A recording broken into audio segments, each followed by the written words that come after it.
समय जहाँ टेक्नोलॉजी नहीं थी, बड़ी बड़ी साइंसें नहीं थी, मशीनरी नहीं थी, औजारें नहीं थी, उस समय में इस तरह की तकनीक का इस्तेमाल किया गया पानी शुद्ध रखने के लिए, पानी को स्टॉक करने के लिए। नमस्कार, मैं धनराज योगी इस वक्त हूँ नाहरगढ़ फोर्ट पर स्थित बावड़ी पर, जो कोई समय में शहर की जलापूर्ति के लिए मुख्य साधन था। राजा मान सिंह ने नाहरगढ़ फोर्ट के साथ साथ ही इसी बावड़ी का निर्माण करवाया था, जिससे पूरे जयपुर शहर की प्यास बुझती थी। लेकिन जैसे ही राजशाही ख़त्म हुई, उसके बाद धीरे धीरे अपना ये वजूद खोती गई और इसमें पानी कम होता गया और ये पूरी तरह सूख गई थी। इसके बाद आमिर खान की मूवी रंग दे बसंती की भी शूटिंग हुई थी, शुद्ध देसी रोमांस की भी शूटिंग हुई थी। तब से है इस बावड़ी का क्रेज़ है, लोगों में बढ़ने लगा, ये फेमस हो गई और यहाँ पर पर्यटकों का आगमन हो गया। क्राउड है वो ज़्यादा आने लग गए थे।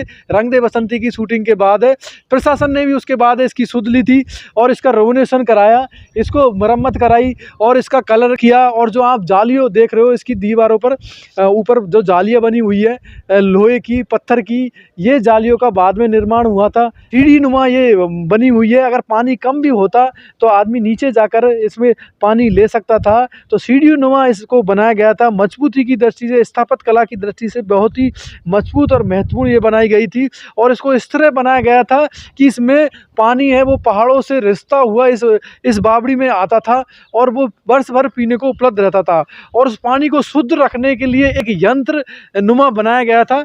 किस तरह वो पानी को शुद्ध रखा जाता था, यही वो यंत्र है।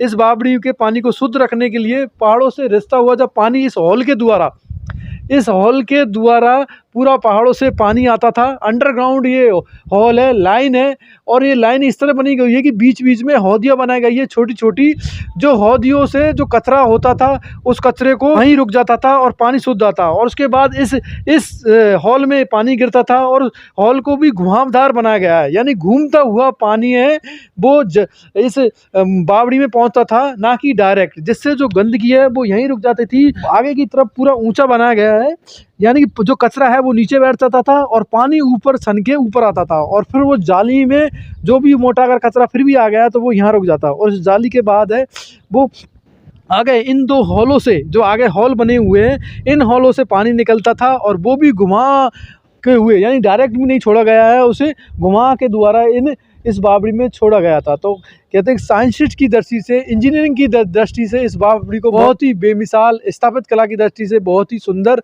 और मजबूत बनाया गया है। पानी की शुद्धता और स्वच्छता का विशेष ध्यान रखा गया था इसमें, और इसी तरह इसका निर्माण किया। उस समय जहाँ टेक्नोलॉजी नहीं थी, बड़ी बड़ी साइंसें नहीं थी, मशीनरी नहीं थी, औजारें नहीं थी, उस समय में इस तरह की तकनीक का इस्तेमाल किया गया पानी शुद्ध रखने के लिए, पानी को स्टॉक करने के लिए। तो हम सलाम करते हैं उन इंजीनियरों को, उन साइंटिस्टों को, जो हमारे पुराने ज़माने के राजा महाराजाओं के टाइम के साइंस इंजीनियर थे, जिन्होंने एक ये टेक्निक ईजाद की, पानी को स्वच्छ रखने के लिए, पहाड़ों से पानी, गंदे पानी को स्वच्छ किया, कचरे को रोका और उस पानी को इस यंत्र नुमा के द्वारा इस बावड़ी में छोड़ा गया। और उसके बाद लगातार लोगों के पीने के लिए उपलब्ध रहा। सामने है जो जयपुर शहर है, जयपुर शहर का काफ़ी खूबसूरत नज़ारा है।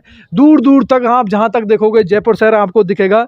आज काफ़ी दूर तक, कई किलोमीटर तक जयपुर शहर बस गया है, लेकिन फिर भी ये नाहरगढ़ फोर्ट है, बावड़ी अपना वजूद बनाए रखती है। आज देशी नहीं विदेशी पर्यटक भी इस स्थान पर आते हैं। यूनेस्को की विश्व विरासत में शामिल है आमेर फोर्ट और यहाँ के स्थापित कला।